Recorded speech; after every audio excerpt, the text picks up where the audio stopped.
टरका और उसके तैयार रहेंगे राकेश जैन वकील, शांति नगर, जबलपुर। पूज्य श्री के चरणों में कोटिशाह नमोस्तु। एलक जी छुल्लक जी महाराज के चरणों में इच्छामी इच्छामी।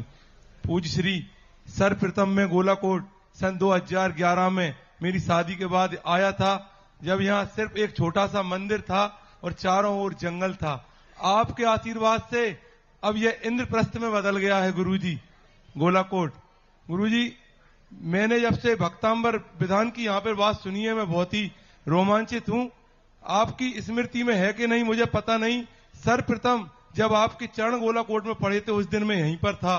शाम के समय आप यहां पर आए थे और आपने मंगलाचरण के रूप में सबसे पहले बड़े बाबा आदिनाथ के चरणों में भक्तांबर के 48 रिद्धि मंत्रों के साथ स्वारंभ किया था और एक एक दीपक हमसे जलवाए थे। मुझे वो सौभाग्य भी प्राप्त हुआ था। पर अब जब भक्तांबर महामंडल विधान इस क्षेत्र पर होगा तो अगले 12 सालों में इसका क्या होगा गुरुदेव, इसका प्रभाव क्या होगा?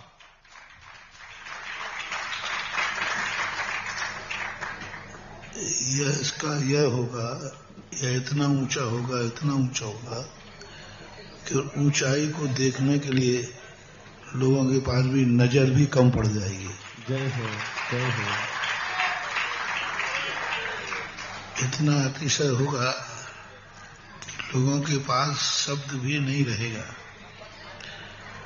और तुम्हें यदि यहाँ पहले भक्तांबर का विधान चालू है भी, तो अब तुम एक करो बाबू, साड़ोरा के हो ना, तो साड़ोरा में एक अभियान चलाओ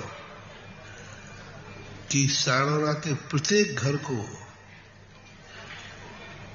दर्शनोदय अथवा तीर्थोदय कहीं न कहीं साल भर में एक बार भक्तांबर विधान करने जाना है। यहाँ से जाने के बाद अपने ससुराल का कुछ तो बजाओ, कुछ तो तुम्हारे मन में भाव। तो ऐसा इतना तो प्रत्येक घर का एक व्यक्ति, और दोनों जगह करें तो कोई बड़ी बात नहीं है। साल भर में 2 बार ही तो जाना है। तो अब ऐसा माहौल बनाओ ससुराल के क्षेत्र में कि साड़ोरा का हर व्यक्ति साल भर में एक बार भक्तांबर विधान करने तीर्थोदय तीर्थ क्षेत्र में आवे। मैं इसलिए नहीं कह रहा हूं कि यहाँ भक्तांबर विधान कम है, मैं इसलिए कह रहा हूं जो भविष्य आप देखना चाहते हो वो साड़ोरा का हर व्यक्ति हर साल आकर के हर साल इसका विकास अपनी नजरों से देखता है।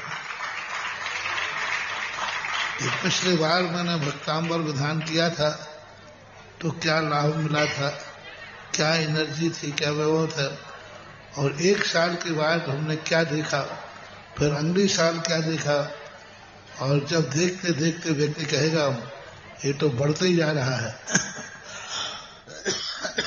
इसलिए सब लोग जो जो भक्तांबर विधान यहाँ लिखा रहे हैं, जिन जिन लोग यहाँ गोलाकोट तीर्थोदय तीर्थ में पंच कल्याणक में आए हैं, आज तक आए, तुम्हारे प्रश्न के माध्यम से हम एक संदेशा देते हैं। जो जो यहाँ अभी तक आए हैं, जिन जिन लोगों को ये तीर्थ अच्छा लगा है, जिन जिन लोगों को ये लगा कि ये आज बिल्कुल भी कुछ भी नहीं था, आज इंद्रप्रस्थ बन गया है, जिन जिन लोगों को यहाँ आने के बाद आनंद आया हो, उन सब के लिए मेरा संदेशा है कि उस आनंद को तुम स्थायी रूप से बदल दो कि क्षेत्र को जिन जिन को आनंद आया है उन सब के लिए साल भर में एक दिन भक्तांबर विधान करने यहाँ आना है।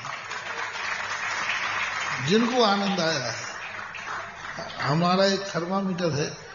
कोई कहते, हमारे आचार्य श्री हमेशा कहते थे, महाराज जी हम लोग गए तो सब लोग कह रहे महाराज जी आप पधारे, बहुत अच्छा हुआ, हम लोग सन्न हो गए, और इनकी बातों में नहीं आना। तो फिर कैसे समझो? बोले जब भी तुम्हें दोबारा बुलाना चाहें तो समझ लेना चाहिए कि इनको आनंद आया है। बाकी मुंह मीठे तो सब कह देते हैं। इसी प्रकार से मैं जब समझूंगा कि तुम लोगों को सही में 1 महीने हो गए, हमारे कान पके नहीं है, सुन रहे हैं। हर व्यक्ति प्रशंसा कर रहा है, हर व्यक्ति। तो मुझे समझ में नहीं आ रहा है कि ये प्रशंसा अंदर से है कि बाहर से है। अब अंदर की प्रशंसा हम जब भी मानेंगे तब जिन जिन को आनंद आया है वे साल भर में एक बार यहां भक्तामृत दान करने आए तो समझ लेना कि तुम्हें अंतरंग से आनंद आया है। अब या तो लोग प्रशंसा करना छोड़ देंगे तो हमें साधा मिल जाएगी, और या फिर हर साल यहां विधान करने आ जाएंगे तो क्षेत्र के मजे और तुम्हारे खुद के मजे हो जाएंगे।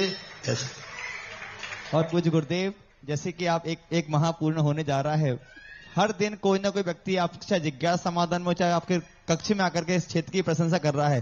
कल आदरणीय अशोक कुमार जी हैं जो प्रोफेसर साहब के साथ क्षेत्र को जब विजिट कर रहे थे तब उनकी मनोभाव हमने पढ़े। उन्होंने कहा कि अगर पूरा विद्वत परिषद अगर इस क्षेत्र के ऊपर एक पुस्तक भी लिखे तो भी इस क्षेत्र की पूरा गुण वर्णन पूरा नहीं हो सकता। इतने बड़े भाव उन्होंने बताए और निश्चित रूप से क्षेत्र बहुत बड़ा बहुत विशाल है। और इसी क्रम में जिज्ञासा रख रहे हैं श्रीमान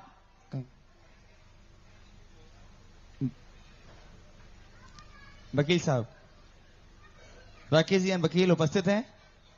हाँ, जिज्ञासा रखें, उसके तैयार रहेंगे। दर्शन जैन सुधा सागर छात्रावास। संचालन डॉक्टर साहब मुनि पुंग सुधा